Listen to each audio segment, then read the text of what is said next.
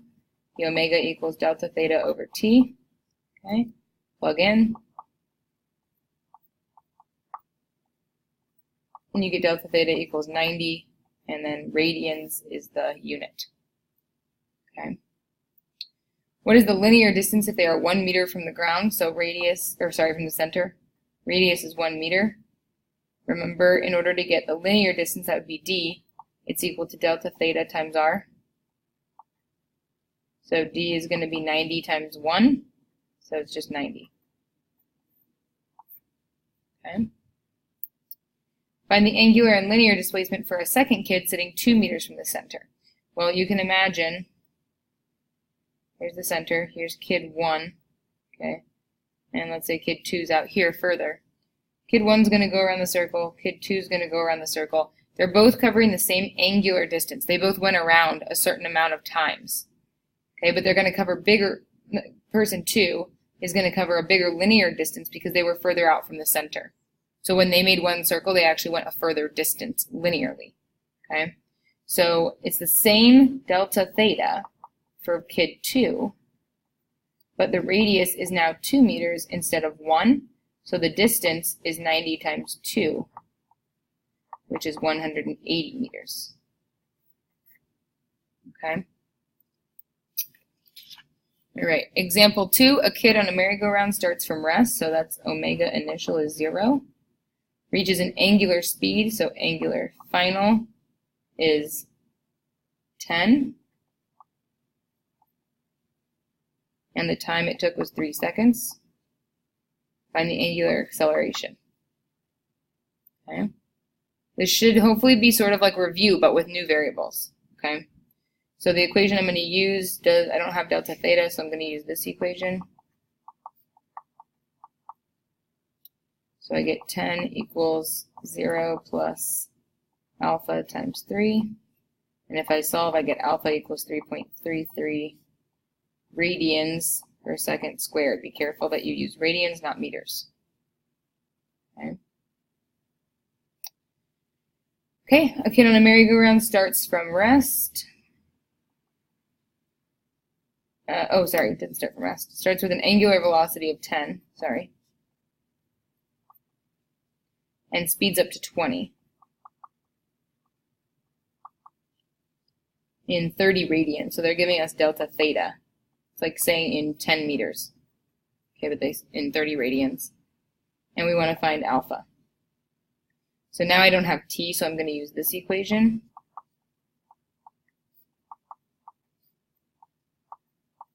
Okay. Plug in 20 squared is 10 squared plus 2 alpha 30. This is 400, that's 100, that's 300. 300 divided by 30 is 10. 10 divided by 2 is 5. So alpha is 5 radians per second squared. Okay. Again, they should be looking familiar, except for the variables are weird. Okay.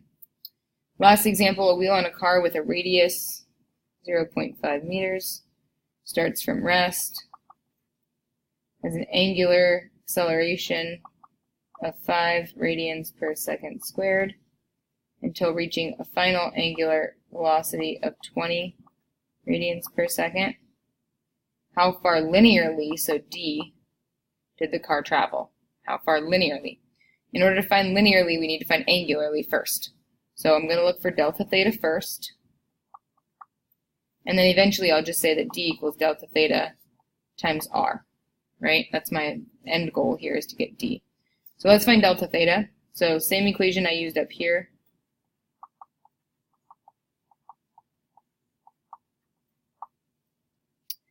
This is 20. This is 0.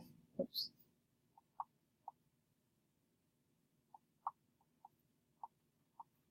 Okay.